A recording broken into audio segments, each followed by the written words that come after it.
Singapore Management University, I'd like to welcome all of you to our campus. We're honored and thrilled to have Bill Drayton, the founder of Ashoka, with us today. And today's event is special in a number of ways. To start with, is something rather personal. This particular moment is a long time coming for Bill and I, because a few years ago, in a similar event in another country, like a similar event like this in another country, it was in the States. I was a student there then at Stanford Business School, and Bill gave a talk at the law school. And at the end of the event, he spent a little bit of time shaking hands and talking to some of the young people in the audience. So I walked up to him and I said, I introduced myself and I said, I'd like to interview you for a podcast series that I'm producing for the business school. Without missing a beat, he said yes. He asked his assistant to take my contact information, and a few days later, I received a package in the mail with a letter signed by Bill and a book signed by him as well, reiterating his willingness to be interviewed for the podcast series. I thought that was a very nice gesture from Bill. Unfortunately, due to logistics, we couldn't have that podcast series, but Bill, here today. I thought, why having an easy way to interview you in the States than if I can have you here in Singapore? But really having Bill here and has important meaning as well for the Lian Center for Social Innovation and Singapore Management University. For us, to receive the designation as the Ashoka Changemaker Campus, which was at that time the first of its kind in Asia, shows the level of commitment to social innovation and social entrepreneurship, or change making.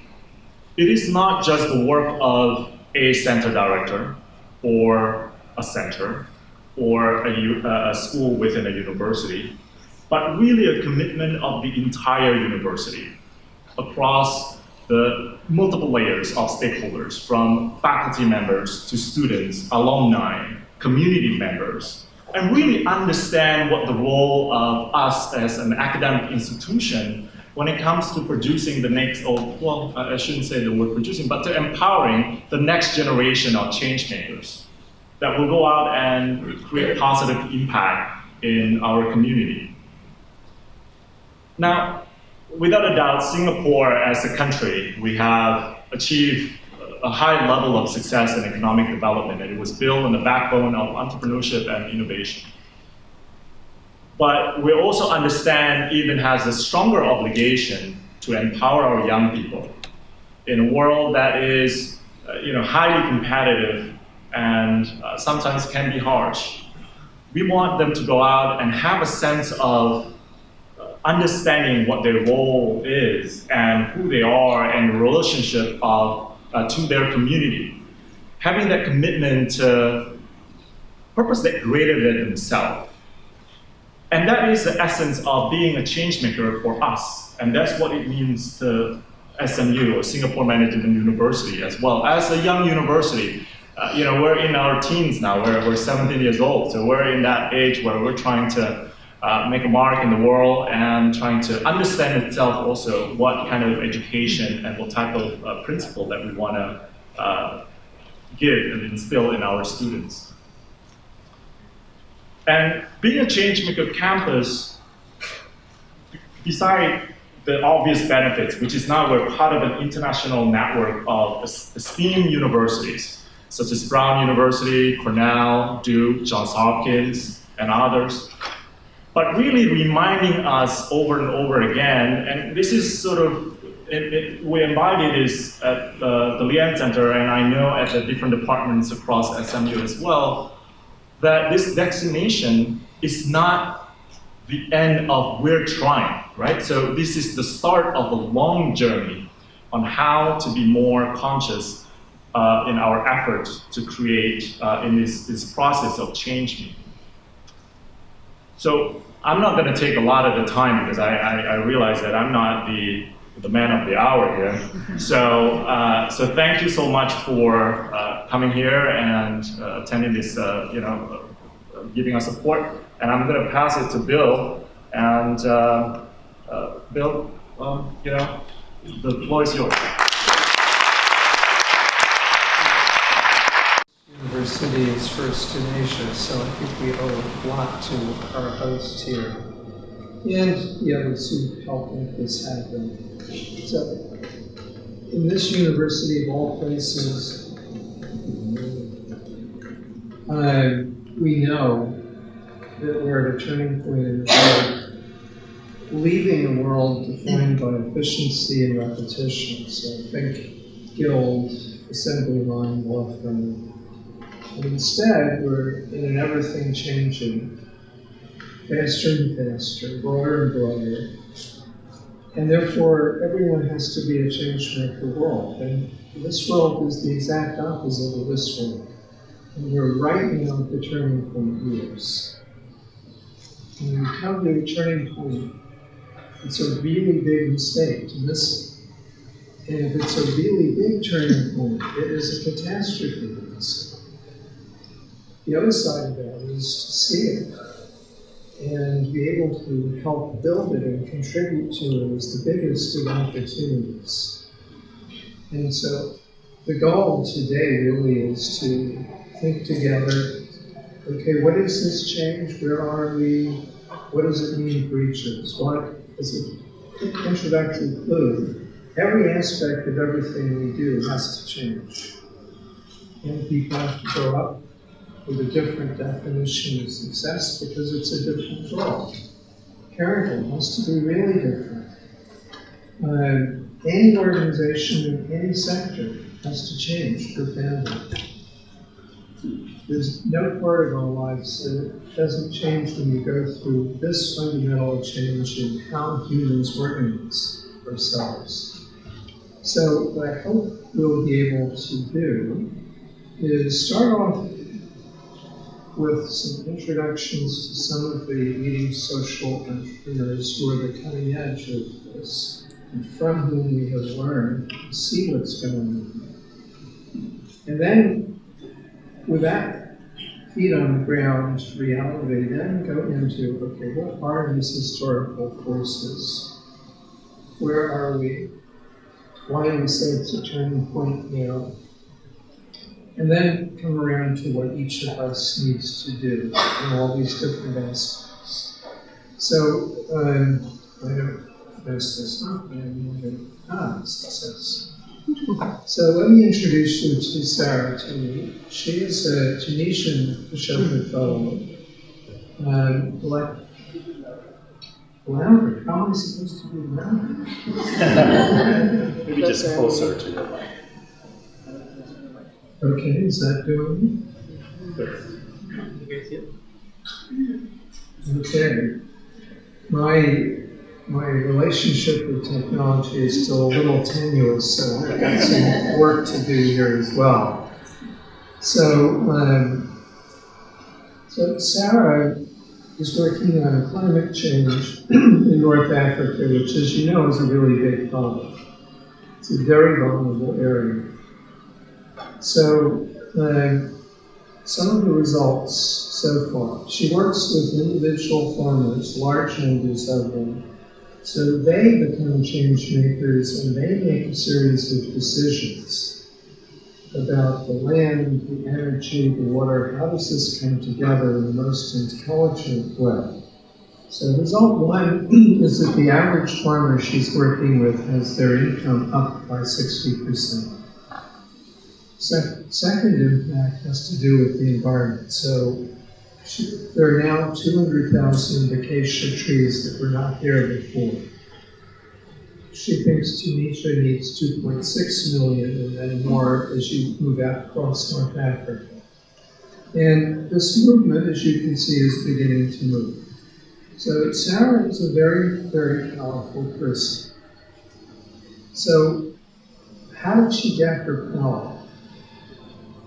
Well, when she was 11, in her village who saw that the girls who were a bit older were dropping out of school because they thought it was unsafe to walk to and from school. She said, well, why not a bus? And she decided she would get a bus, and a couple of years later there was a bus, and that changed the pattern. And by 15 she became an Ashoka youth insurer. She had her help. She knew that she could change her world because she just had. Now, over 80% of the Ashoka Fellows started something in their teens. So I wanted to tell you this story because it illustrates not only what a social entrepreneur is, someone who brings really big pattern change. This is not direct service, this is pattern change. And someone from deep within, committed to the good of all, and therefore she sees all. And she has the power. She knows she can do this because when she was 11 and 12 and 13, she did change her world. So every young person needs that today. We'll come back to this. So let me quickly tell you one other story, and there are 3,700 of these stories, so I won't do more than this. Bright Simon from Ghana. Here's the problem he saw. Interpol did a survey of pharmacies in Lagos. 80% of the products were fake.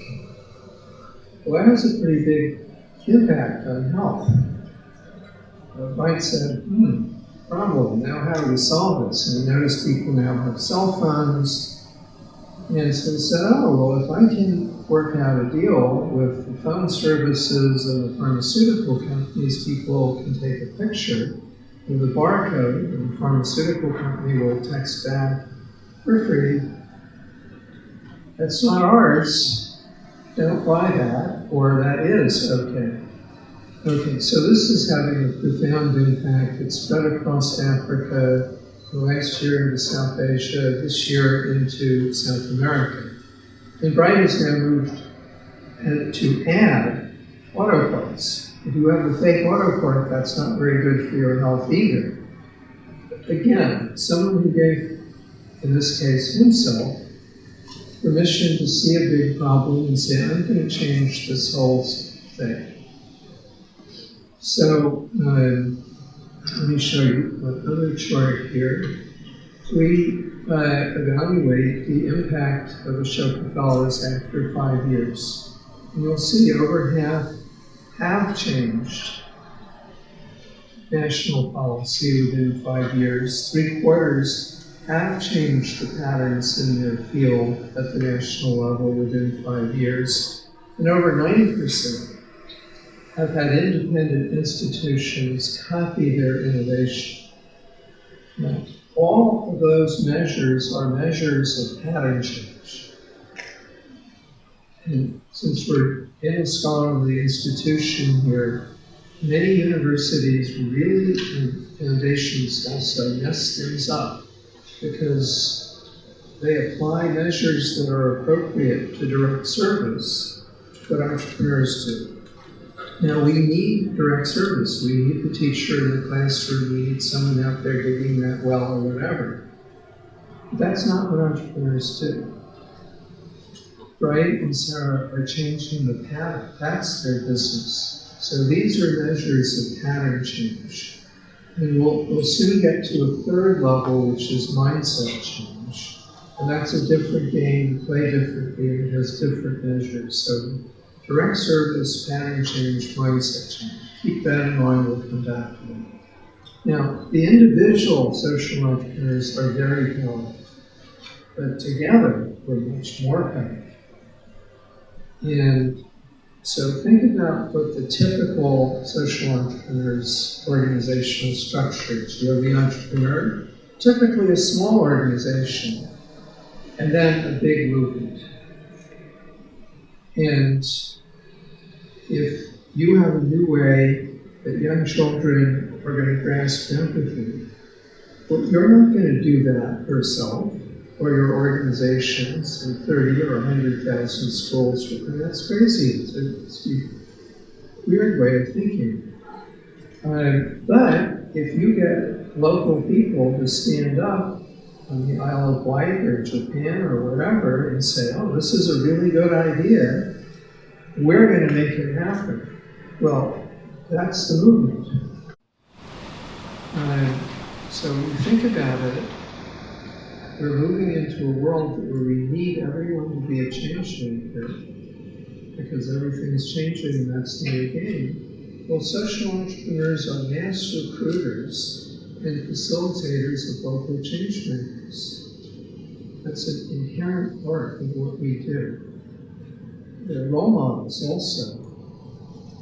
And then, when we think together globally, you start seeing patterns that are very powerful.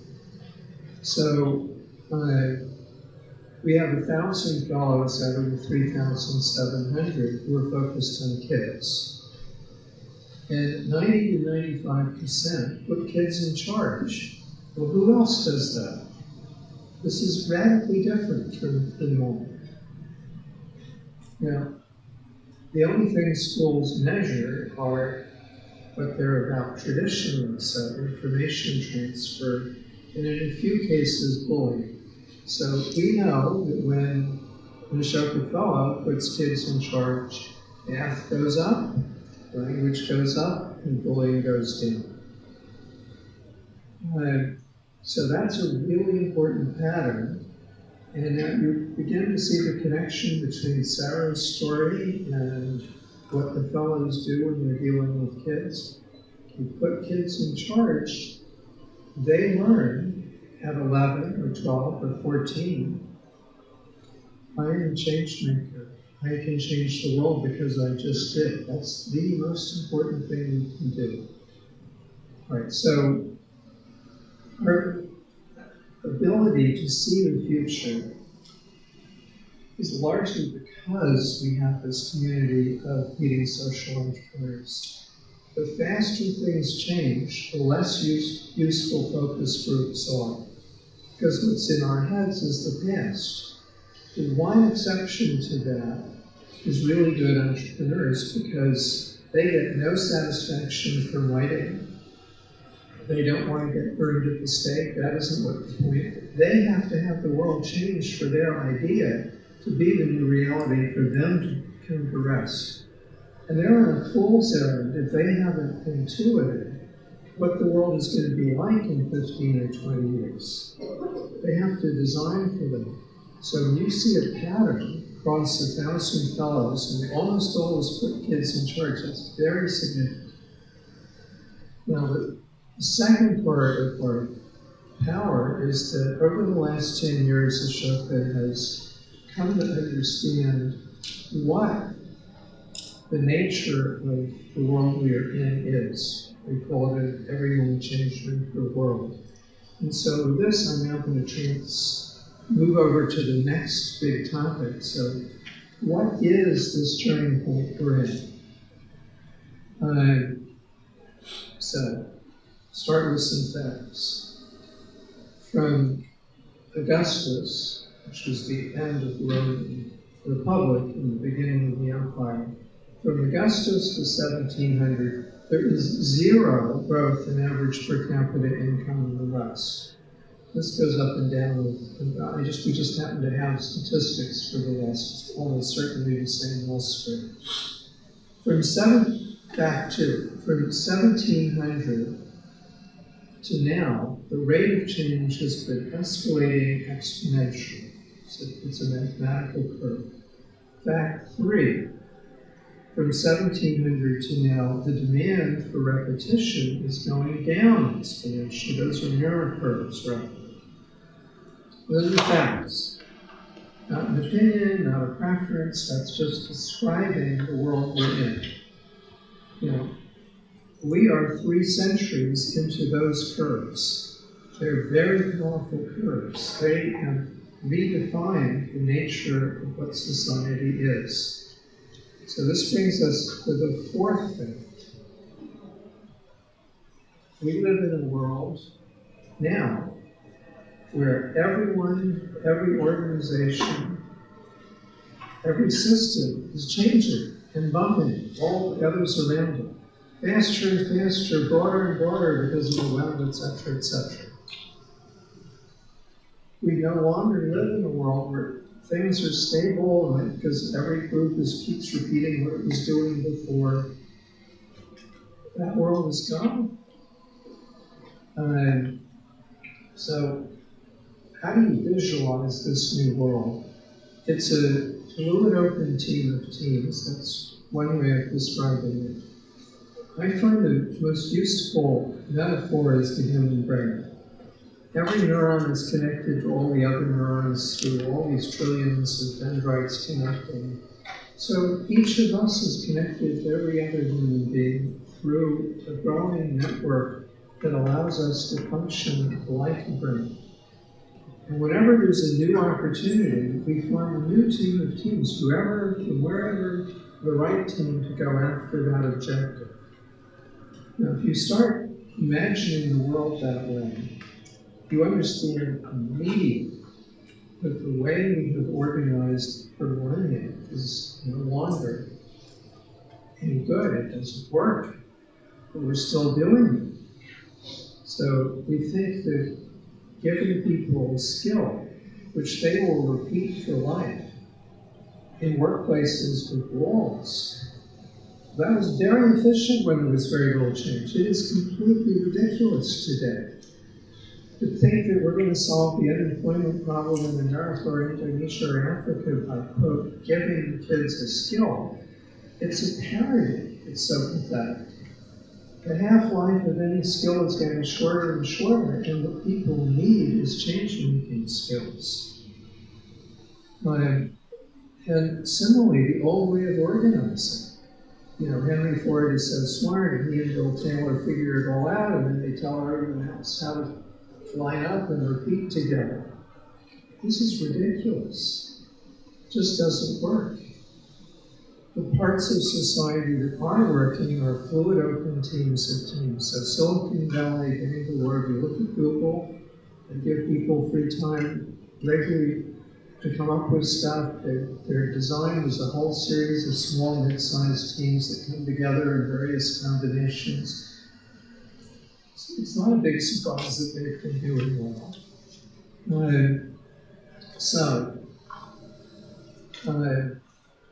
That's just a description of where we are.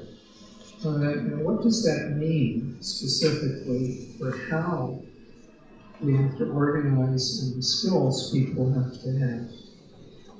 So I've been describing the organization.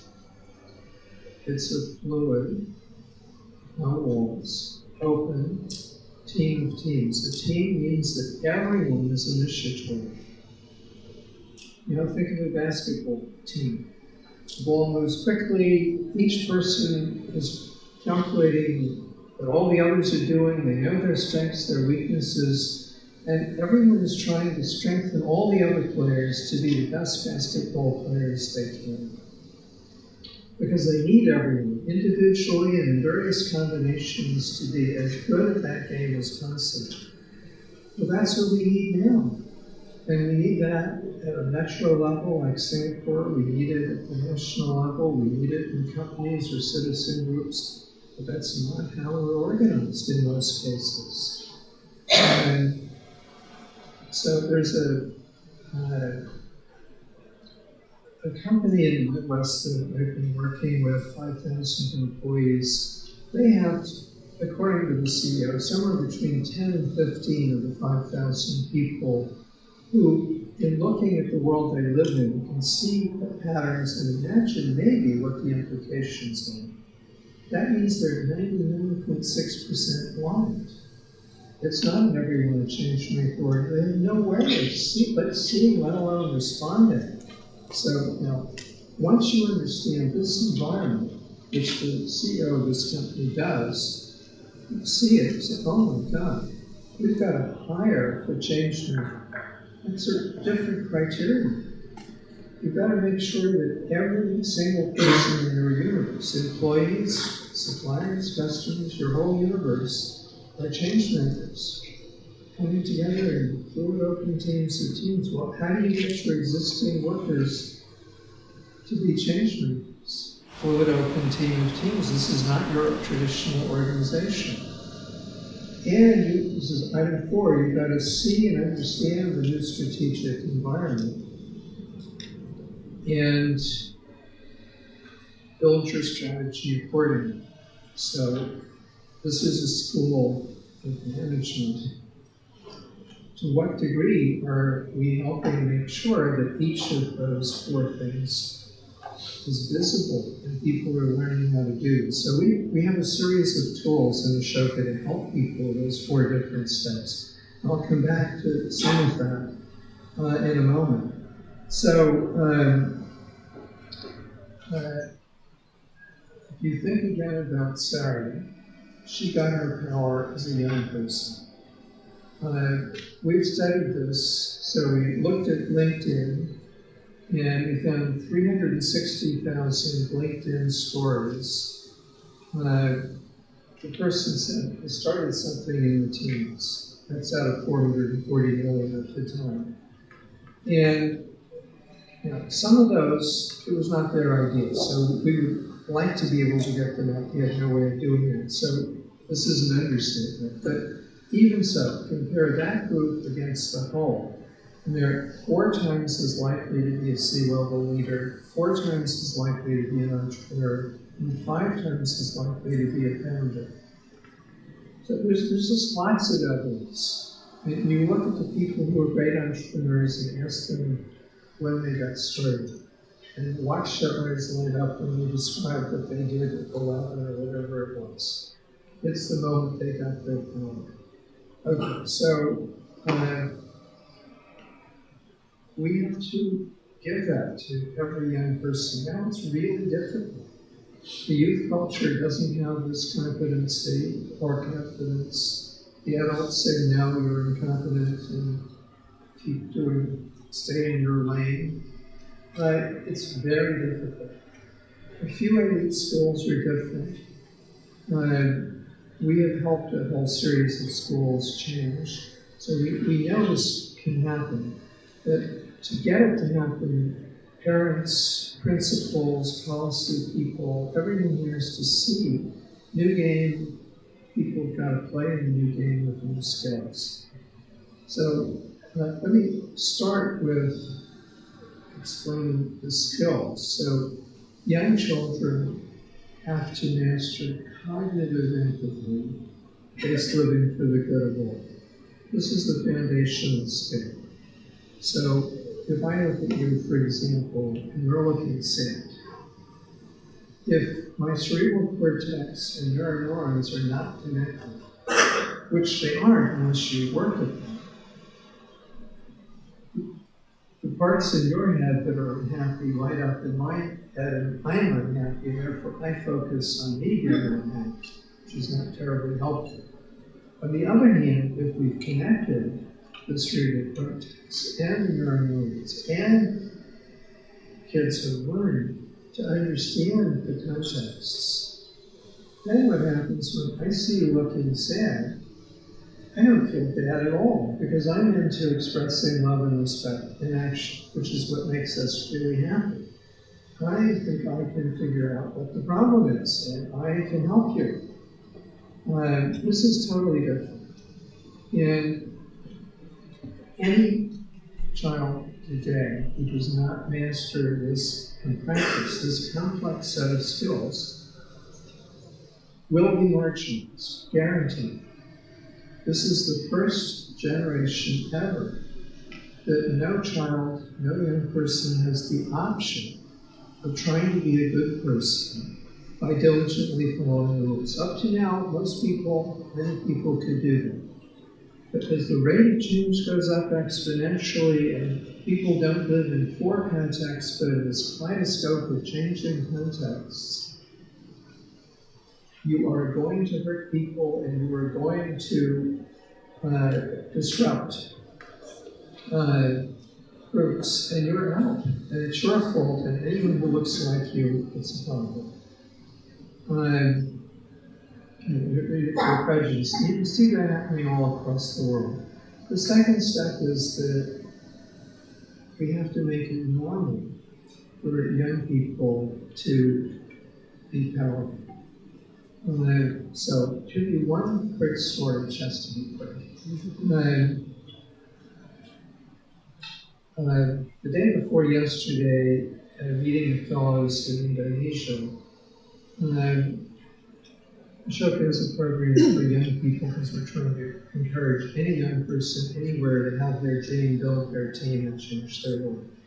So, Ara is there as someone who is part of that world, and she told her story. So when she was 11, she, for whatever reason, was really into cows, and she had a shaft with 2 horns on it.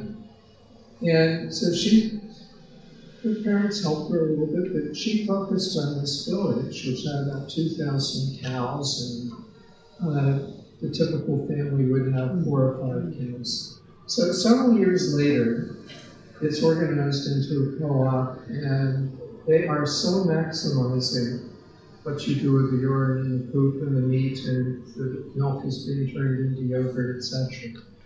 Well, the result is that, like Sarah is a really, really powerful person.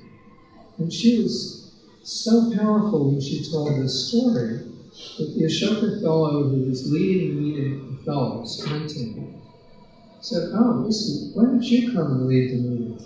And so she did. She did a really great job.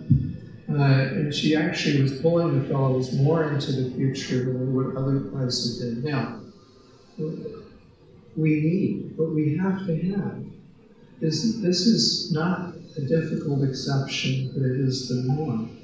So in areas that have tipped, that we've worked on, you'll have typically 40 to 80 student groups in a middle school or a high school, which is not what you have at the moment.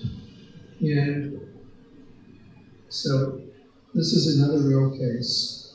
A young woman, brother autistic, he was mistreated in school, she would cry. She went into one of these poor rural, non-elite middle schools. All the kids said to her, "You got a problem, think of a solution, build a team, you can do this. Look around, this is the norm. And by the way, you can please join us and we'll show you how and use the whole culture of one of confidence." So by the end of her first year in middle school, she knew her power. What she did is asked her, and she said is, when we see a special student not being treated well, we get together and we figure out what to do. And we do it, and we're very persistent. Now, if you were there, you would have no doubt. This woman is a change maker. She knows it. She has her power for life. She's never going to be afraid of anything. Nothing exceptional about her. But she went into an everyone change maker school. Now, we need that everywhere. To get there, we have to do frame change. We've got to work together to help the whole society see this.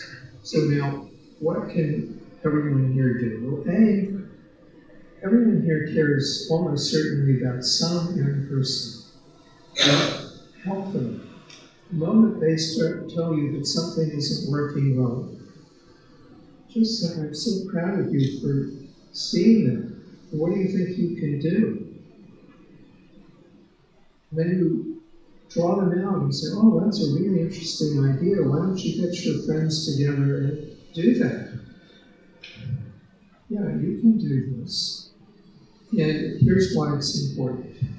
Well, she probably won't the first time, or maybe the second or third time, but each time she's going to come back, having thought about it a little bit more, and maybe the fourth time she does. And then you've got to do one more thing. Don't let anyone take over. Her brother, or teacher, or you.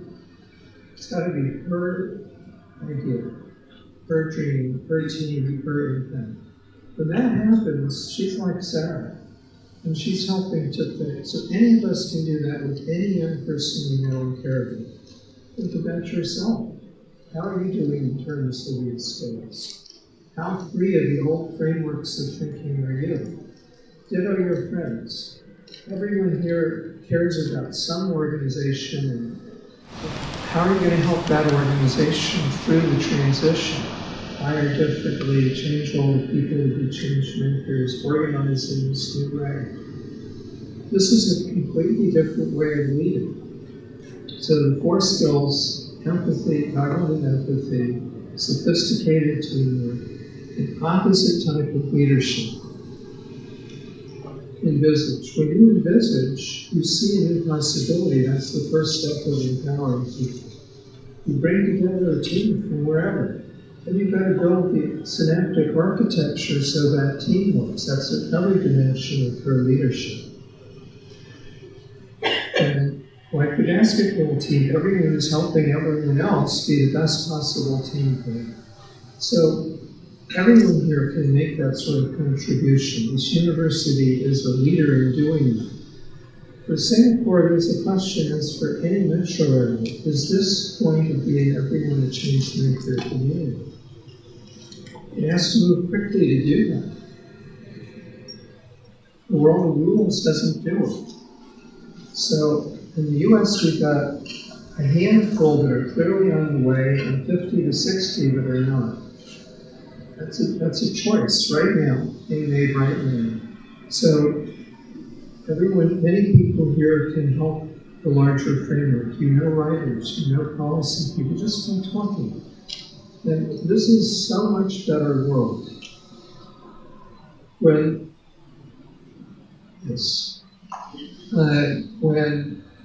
everyone is a change maker and you know how to work together, there's no way that the problems outcome the problems outcome the solutions. Second, this is inherently a much more equal world. When everyone is powerful, everyone is a giver, and we need everyone to be powerful and a giver in a team of teams. The old division between a few people who have all the power and all the resources as a result is history. And finally, everyone here has the gift of being able to express love and respect and leadership.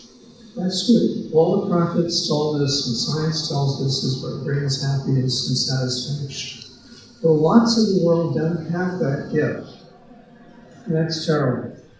And young people today don't have these skills. Not only do they not have that gift, they are going to be marginalized. And the division we're seeing in the world, the rise of extremism of all sorts, well, if you were falling off the edge and you didn't understand it, and you saw that the people who were playing the game don't want you in the game, how would you feel? Well, we are now in a world that is increasingly divided. There's a bidding war in terms of salaries for the people who have these skills, and there is no demand, there's increasing demand for people who don't. So we have a choice between a much better world and a not so good world, which is really troubled. And so thank you all for providing leadership on this. One thing though I want to point out, and actually I wanted to ask you, we've spent, obviously being a Change-maker campus and being our commitment to empower our young people. Matter of fact, I highly recommend all of you to pick up a copy of our magazine publication after this. The theme to this issue is youth empowerment. And so why is it, do you think, that a lot of the initiatives, for example, at Ashoka, also geared towards young people? Why does it matter? Or what kind of patterns that you see when it comes to the different initiatives that empower you? There are multiple reasons, and we just touched on one. I think if we knew what we were doing, it would be criminal to allow any young person to go into life guaranteed that they're going to be marginalized. 150 years ago, we decided, as we're going up that curve of change, we realized that we needed everyone to be literate in written language. We've never agreed about how to do it, but boy, we understand that's a need. So now, for another 150 years on, and the curves are exponential, we need everyone to have these change-making skills. And it is probably more debilitating not to have skills and confidence and self-definition to be a change maker now than it is to be not literate in written language.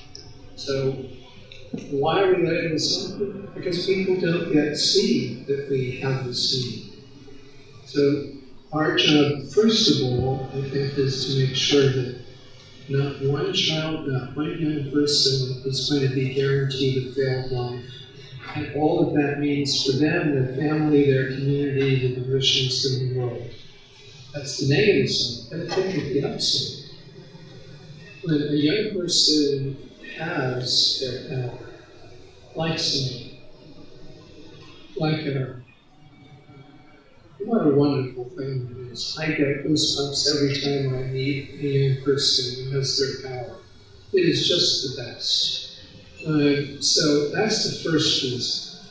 Second reason is that to get the society to understand we are now in this new everything changed and therefore everyone will change the world. You can't get there with most people by just talking about the change in social structure. You have to connect with what they care about, what's relevant for them. And what people really care about are their kids. So in the US, 80% of the workforce is disconnected from work, and it's 85% in Europe. But they do care about their kids. So when we are helping a company or other group help their existing employees become change makers, one of the most powerful ways of doing that is we do something called Your Kids. So local manager of a retail store, for example, have 30, 40 employees. World of Change, our company is on this. That's not what this meeting is about. It's about your kids. Now people are really paying attention. They introduce us, we say the curves, etc., some examples, and then we have a young person stand up and tell their story. So the last time I did this, it was Daniela Cohen, and she said, in the third grade, we thought war was a bad idea, we should get people talking across national boundaries. So we sent letters. Nobody answered. In the fifth grade, we tried again, and a woman from South India did answer. And then the thing builds and becomes a platform. And after 4 or 5 minutes, everyone in the room knows that Daniela has her power. And they know they are seeing a young woman who has what they want for their daughter. They want their daughter not to be afraid. They want their daughter to have the ability to give and therefore have the society want them and therefore be a happy person. People just get that intuitively. And then we go on to help them. So it's important, it's critical in itself, and it's also the key to helping people see the bigger picture. Now, Bill, taking on that point, how about for some of us who are in education? I'm sure some in the audience who are teachers and educators out there. What can they do as far as empowering young people? Especially true also for SMU, because we're a change maker campus. What can we do more to empower our young people so they can become change makers? The simplest answer is let young people have their own dream. And it's a culture of everyone in change maker, and everyone in change maker world, no one is telling everyone what to do. There is a set of values. Everyone is trying to find opportunities that will add value and build a team together to make that happen. So if you take a middle or high school or college and someone sees a problem that they connect with, then you have a rich environment. And who knows? Ashoka never decides in advance what the subjects are. The entrepreneurs come up, and then we can see the patterns. The entrepreneurs are always ahead of the curve. But there are many other things that I can take the university, that universities can do. So, approaching middle and high schools, if SMU or any university sends a letter to the principal of all the middle and high schools that have had kids come here, and it says, "Dear principal, world have changed. This is the fact. The new pedagogy, the new goal is what proportion of 15-year-olds know they're changing. That is the new test." Now, our campus is on this. We have a center, and of course, your kids should come here. But this has to start early, and we need this partnership with you. And so, here are some materials you can send to the parents, another set for the kids, etc. And by the way, if you get kids who are doing this, well, we have some things on the campus that even while they're students, now this is the best recruitment you can do, because then SMU becomes more and more a change maker campus in its demographics. But you can do more. No, I totally get it. I'm glad that you said that, because actually one of the programs that we do, also we're trying to actively reaching out to high school students. We're working with a couple of high schools in Singapore also to instill this value of social innovation, change making, and so forth. One other thing that I wanted to ask is, because you touched upon the topic of social entrepreneurship. Now, it has become a trend, so to speak, and a lot more people see the value of social entrepreneurship. We certainly do at SMU. For instance, we give out every year, thanks to a donor, we give out $150,000 every year to SMU and SUTD students. So SUTD is another school in Singapore, for them to create social enterprises. Now, in your view, what has social entrepreneurship contributed to a larger society?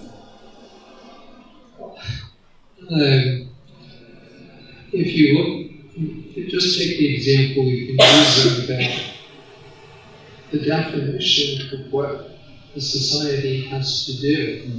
Well, we understand the everyone changing world because of the patterns of the times.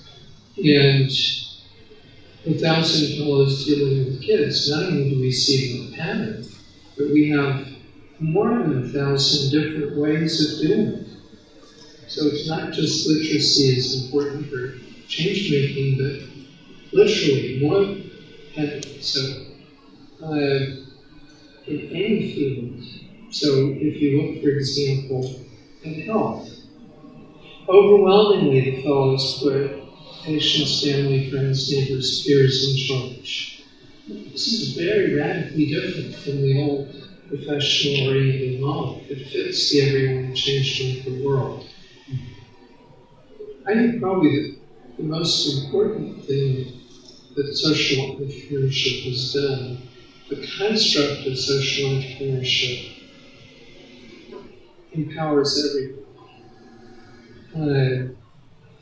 Even if you're not going to be a great entrepreneur, it's legitimate to care and organize, and feasible, and people understand it and respect it. Well, that wasn't the case when we got started. My godmother had no idea how to explain to her friends what I was doing. You know, my godson Bill is sort of a lawyer, but not really. It was a mess. Now all she has to do is say he's a social entrepreneur, and her friends, well, that's really good. Well, this is helpful, actually. And so it's part of freeing everyone up to give themselves permission, which is the biggest barrier, to be a change maker. Give yourself permission to see a problem, not therefore an opportunity, and permission to imagine an answer.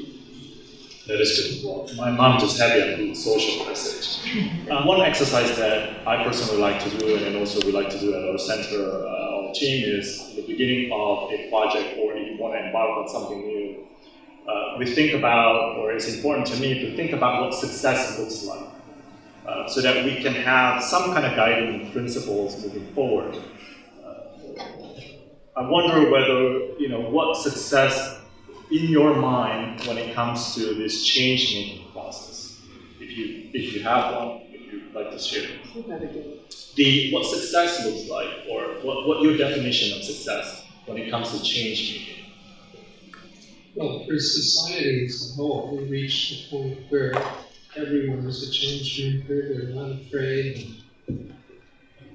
Whenever they see an opportunity, they say, oh, this is great, I know what to do. This is my opportunity to express love and respect in action. I know how to pull people together. That is just the best in terms of individuals, in terms of the teams that are constantly being formed, in terms of the health of society as a whole. That's sort of the structure for every person. And all the combinations are constantly looking for opportunities to make the world better. Yeah. That is good. Question from the audience, please. Okay, go ahead, please. Yeah. Hi, thank you for that sharing. My name is Romy. I'm from Smiling Up the World Impact Consulting. I work with predominantly 18 to 35-year-olds. So my question is actually twofold, and they're interrelated. The first is that when they're in school, in fact, because millennials and Gen Z gets bashed a lot, in fact, they're being said as self-entitled. So some may say the problem is not with them not wanting to be change makers, but being too much of a change maker. So how do you balance that fine line? And leading to that, maybe they are great change makers when they're in school because they're given all that leeway. After they graduate into the corporate workplace, where most people are, there is a Chinese saying, 枪打出头鸟, means the bird that sticks the head out gets shot down. And that happens a lot. So how then will this change with the new generation of leaders? How do we encourage change making realistically and pragmatically into the workplace? Thank you. Companies that behave that way are toast. Toast. Companies that behave that way are toast because no one's going to work there. Unfortunately, a lot in Asia behave that way still. Oh, it's common that they're dying. And seriously. And you can see the companies that are going to survive. Yeah. So the Kremlin on the Ohio, Procter & Gamble, they figured out 7 or 8 years ago that they couldn't do new product and services development internally. They had to look to the whole world for that. And you can see Apple and IBM, so many institutions are moving. And you have whole ecosystems. I mentioned Bangalore, Silicon Valley, because they're really well known. But boy, there are a lot of dinosaurs that are going to die. Over half the Fortune 500 companies in the US gone. 15 years. Close. I think that is a really important point, and I want to add, if I may, I think sometimes we don't want to be that first, and sometimes we do have to be the first. Sometimes we just have to take the lead, right? Because if we stand back and say, well, nobody else doing it, or everybody else doing it that way, well, I think as a society, we can't progress, and we do need that change makers, right? So that, I think, sometimes when I like to use this term as well, even when I make investments, for example, advising entrepreneurs, I said, I want to see what separates the curious from the serious. If you're serious, then you are committed. Nothing can stop you but yourself, and I think that is the type of value that sometimes we want to instill in sort of change makers as well. So please. Hi Bill, my name is Liu Yan. Together with Jackson, the Ashoka fellow in Singapore, two of us are building a new school called the School Gumption, basically a school for change makers. My question is, since we're actually changing not only a young person, we're actually trying to make change to the entire ecosystem of education. Could you share some of the best practices of engaging such a multi-stakeholder change, especially in the area of education? That's the first question. And the second question is, you said the best thing educator can do is to let young people have their own dream. I've been working with some young people as well as young adults. When I actually started to use a tool, Passion and Purpose, many people actually went blank. Because of the education system they have experienced, grew up with, didn't really have that kind of freedom for them to imagine their future. So they really don't know what their passion and purpose is. And is there any way we could actually, are there any best practices that we could make them realize what their true passion and dream is? Thank you. Of the two of you, this is going to be an amazing place. Any school that pioneers this is such a gift. Because not only is it important for the students and the faculty and parents, but it becomes a place that others can say, oh, well, we can go there. So success for us ultimately is when parents who are thinking which school they're going to send their kids to go to the principal and ask, what proportion of your graduates know they're change makers? And both the principal and the parent know what the right answer is. And that's what happens with literacy. If a school is doing really bad with literacy results, you don't send your kid there. And so it's about framework change. And to the degree that we can help change the framework so that people are asking the question and they know why it's important. It's a fact that we're in this world of change. It's a fact that you gotta have these skills, and society is either going to be deeply divided and angry or working together like a universal brain. Those are two very different results. And Jack is very good at getting ideas across and kind of quite persistent about it. So that's exactly what we need. And if we have a school here that's really great on this, it gets easier for other people to imagine and see what it's like. Are you saying we should pilot with the 1 or 2 schools and to change the framework within such a small pilot, then let others see this? Because the multi-stakeholder we're talking about are beyond just educator, parents, and also including employers and policymakers and other education institutions. The two of you can work together on employers. If we can get 5 of the most respected employers here to say, which they have to say they're going to survive, we are hiring for this set of skills.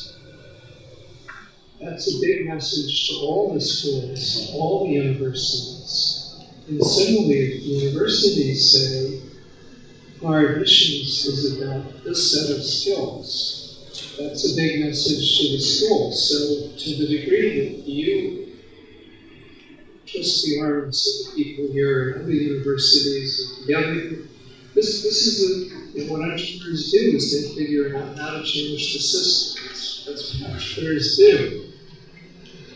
Thank you. But I want to address your second point that you mentioned about mission and how important it is to instill that value. I cannot agree with that more. I think sometimes, I always see this mission, having a mission statement, even for your personal life. Because if you look at any organization, non-profit or for-profit, university or any organization in the world, has a mission statement. But yet we, individuals, oftentimes, we do not set our own mission statement.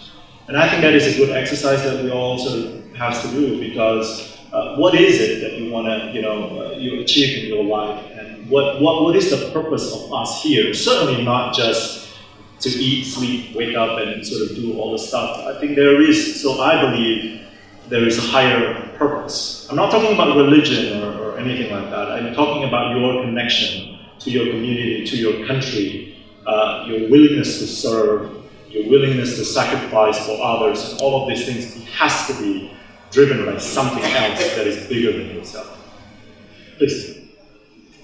I was quite interested in the comment about needing to have open, fluid teaming structures, similar to the neural networks, in order to support the change-making philosophy. And there's a lot of schools that have missions and desires like ours to support change-making, but a lot of us are rooted in organizational structures that are more traditional, they're more hierarchical, and so that idea of an open, fluid kind of teaming structure doesn't always work. So I'm quite interested to hear your thoughts on how within an existing school system, you might go about shifting that to create the momentum when you're not, I mean, School of Gumption is amazing that they get to start it from the beginning, but some of us don't have that opportunity to. So thoughts on how to go about that?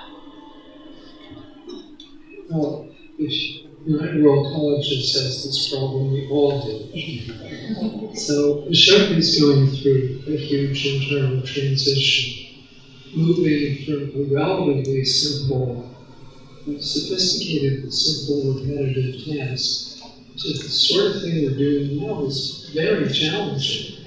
And it is hard to move to a change in culture. Just a simple example, we are right now struggling with our FY18 budget, which for us begins September 1, organizing it around major change objectives. How do we change the definition of growing up? And then Ashoka U and Venture Program, all these pieces, suddenly we're breaking up those structures to focus on the goal. Oh, then there's this problem that probably 90% of the resources are coming from co-leaders. So in Brazil, Lucia, who's a fellow, and 70% of the organization are totally 100% co-leading the effort with the Ministry of Education, the Union of Supervisors, and one of the leading ed schools. Well, how can we think about this intelligently if we just say, well, they're in some other thing and they aren't in the budget? Well, how do we do that? So I'm very sympathetic with the problem. But that's, again, the new leadership is about helping people envisage, which is the first step in empowering, and then developing the new synaptic architecture. And we have to make it up right now. Thank you. Yeah. One of the comments also to build what Bill said, it is true in academic or just education institutions, we do have that legacy system, and we do have legacy structure. And sometimes, actually, bright moments can come when there is a change of leadership. I always say that change of leadership is not always a bad thing. You can have that small gap in the beginning where, the energy is fresh, fresh mindset, and you can sort of create change and rally other people as well. And I would have to say, honestly, because when I joined the center 3 years ago, where we are today is very different from the center was 3 years ago when I joined. Having small pilots actually go a long way because you need a small win, small success to show that there is there's a reason why we should continue on with this project, or else it will be pretty difficult to get support that way. All right, please. Young and West College. All right. So I have 3 questions. I hope you don't mind me asking so many. For you, it's okay. So the first question is, I know you talked a lot about what young people can do to create social change, but as you can see, like there are a number of like people who are slightly older, and I wondered, what can older people who didn't start things? What are you talking about? Sorry, go ahead. What can older people who didn't start things in their teens do then to create social change? And the second question is, do you recommend? I understand that you worked at McKinsey for 10 years before like studying Ashoka, and I wondered if you would recommend young college students to just start a social enterprise straight out of college, or should they join an Ashoka fellow or a growing startup to make change and learn from them, or should they join a top established company like McKinsey or Google or Facebook before then creating social change? And my third question is, I want the world to become vegan because animal agriculture creates more emissions than all transportation combined. And reduced animal agriculture is one of the best ways to solve climate change. Yet, as you can understand, with 99% of people loving meat, this is a deeply unpopular idea. And I wonder if you have any advice on how I can make an unpopular advice that will actually change the world become like more popular and adopted. Thank you. Great question. What was the first one? The first question is what about like older people? Did start things when they were younger? So I'm actually optimistic about older people.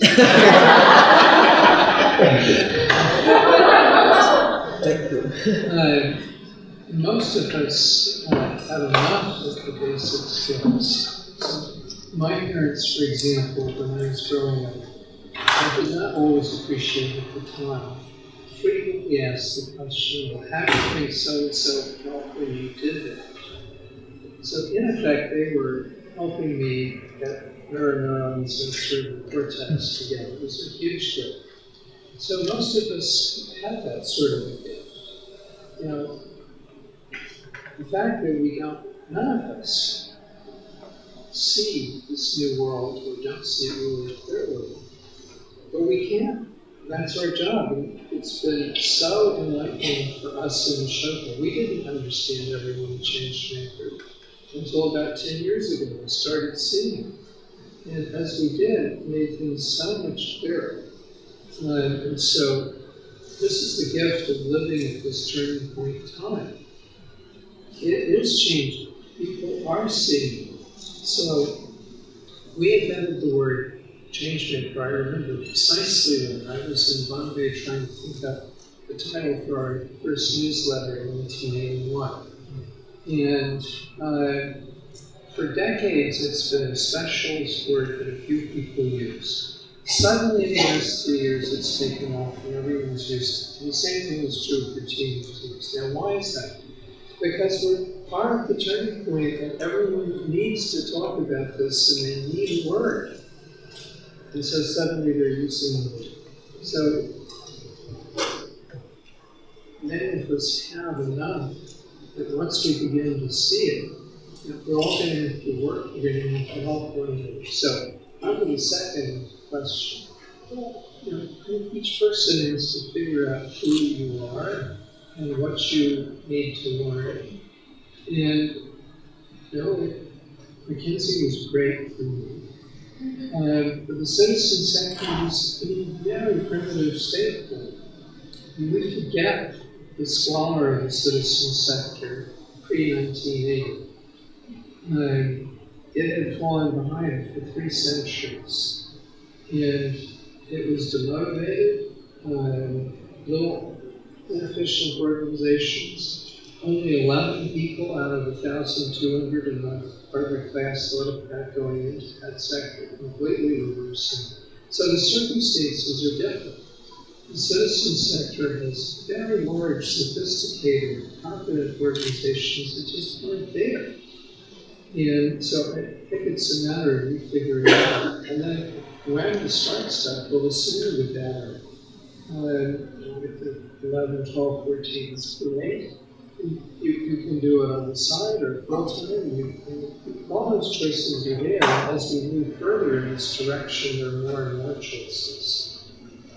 You don't have to be part.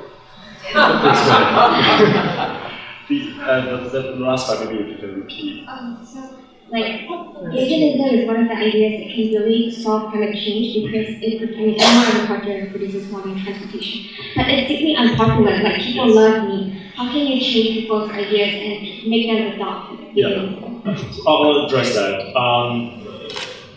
I don't think we should be in the business of telling people what to do. So this is my personal opinion, so take it with a grain of salt.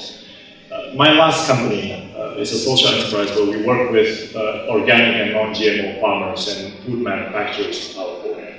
So we're trying to instill sort of the value of eating healthier food and healthier snacks and things like that in the corporate world and also in education university. We never approach it from the perspective is what you're doing is wrong, what I'm doing is right, therefore you need to be like me. I think that will get you pushed back immediately, right? Because it's deeply personal. Food is something personal, it's what you put into your body, and people have different kind of connections with food. Now, my approach is always about providing options, alternatives. Let people make their own decision in their lives. What we can do is providing options. I remember this. So one of the universities that we entered with our social enterprise was Harvard. And at that time, they said, that, well, we cannot, because I was a student there, so they kind of made it easier for us to do that. And they said, well, but we cannot replace all the junk food with your products. I said, no, actually, I don't want you to change that. And then they said, well, we might have to put it next to the other products. I said, I want you to put it next to the other products. Because I want people to be able to pick up two things and look at the ingredients on the back. The other one just says, banana. And the other one is, I don't know, some other words that I can't even pronounce and I don't even understand what it means. So I would like to say that, and then we actually get approached by some lobbying groups. They say, oh, let's boycott this company. Let's boycott. I'm not in the business of that. First, I don't feel comfortable with that. And then second, I think about the lives of the employees that work in those organizations. They are people just like us. They need money to pay mortgages, to send their kids to school, to have a better life.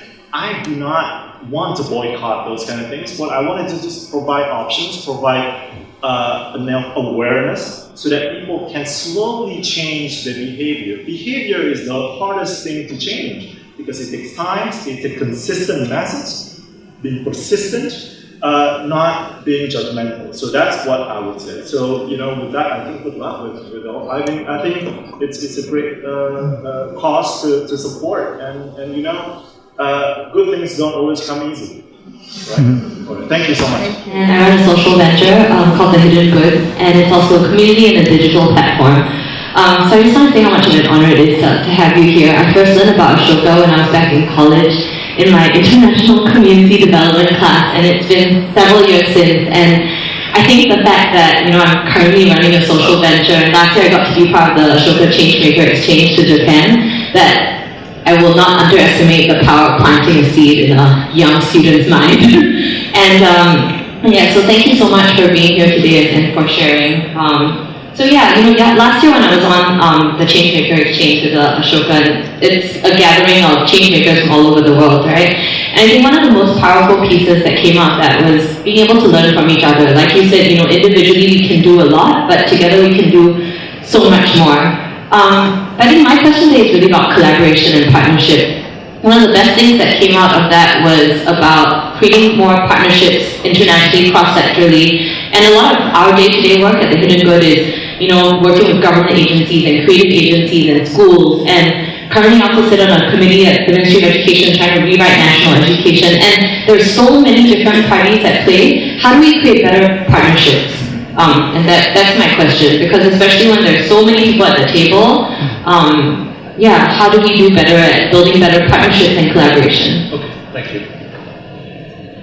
So the architecture of causing change,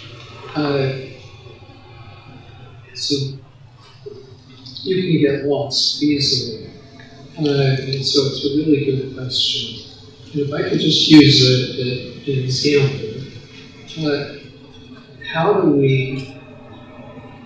actually caused this change in definition of that growing number. So I think there's a four-step process. We've studied framework change before, and we're now in the second phase, and it's got 2 points. One, it's got to be open to anybody. So we think about the 14-year-old young woman in a district town in central India, the writer in Nigeria, the mom in Wichita, etc. How do they get the ideas and information and join the conversation and find one another? So the open part, that's again part of the designing the synaptic architecture. The other part is looking at the other end of the spectrum. So what are the really big forces, 3 or 4, that if we can get some of the most powerful elements of those forces moving, we can tip the system. We call these jujitsu partners. So for this field, I think it is teachers' unions, teachers' colleges, government, meaning Ministry of Education and mayors typically, although we're working in school districts in the US also, and publishers. Now, for this to work, 2 things are necessary. The first is what we call the double jujitsu. So, if we get this teachers' union moving with their full force, this is really going to move the system. Well, for them to move with their full force, that's where you have second jujitsu. It has to be their number 1 strategic interest. We have to see that, and then they have to see that. So the first prerequisite is the double jujitsu, and the second is there has to be a driving team inside the teachers' union, but with partnership from our Everyone Change Makers movement.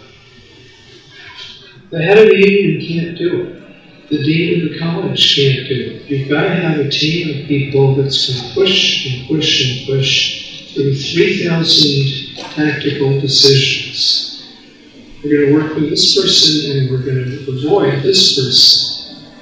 What are we going to do with the annual meeting, etc., etc.? So, double jujitsu, there's got to be a driving team of people. So I'm just going to continue this example. For a mayor, we can make the mayor governor because if he or she is one of the first to do this, it's going to be visible across the state, the government, the country, etc. For the unions, everywhere in the world education is failing and everyone's blaming everyone else. Well, one of the chief blamees in most places are the teachers' unions, those selfish people. And this is terrible from the union's point of view. Their members are embarrassed to stay members. It hurts them in negotiations with whoever's running the schools. They get terrible education press coverage and weakens them politically. And furthermore now, their members are the face of disempowerment. And the kids hate it. And they hate it more every year. And when you disempower people, learning goes down, which is the opposite of when you empower people, which the Ashoka fellows do, learning goes up.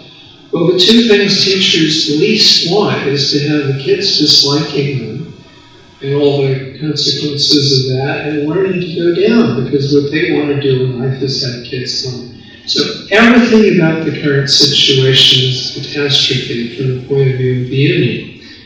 Oh, so if the union were to be a really centrally focused, we're going to make this new definition for what happened.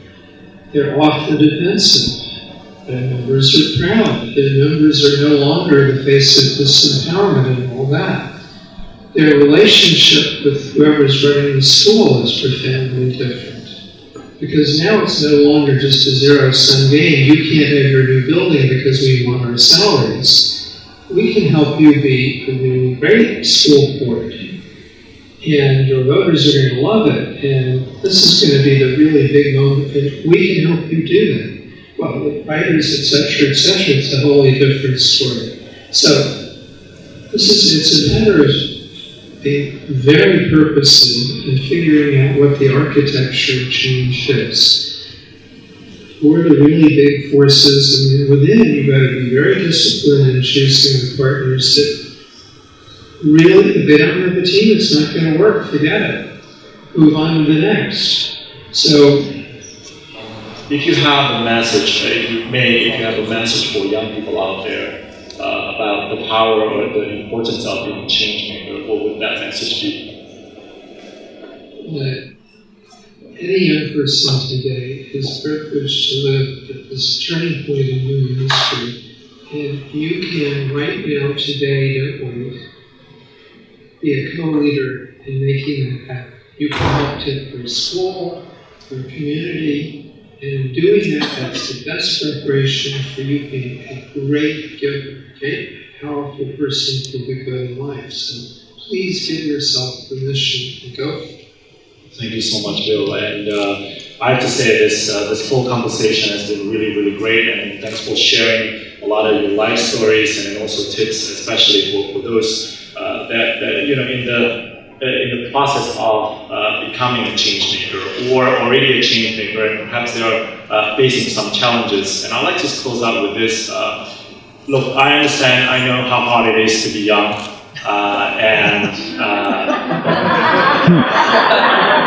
some time ago,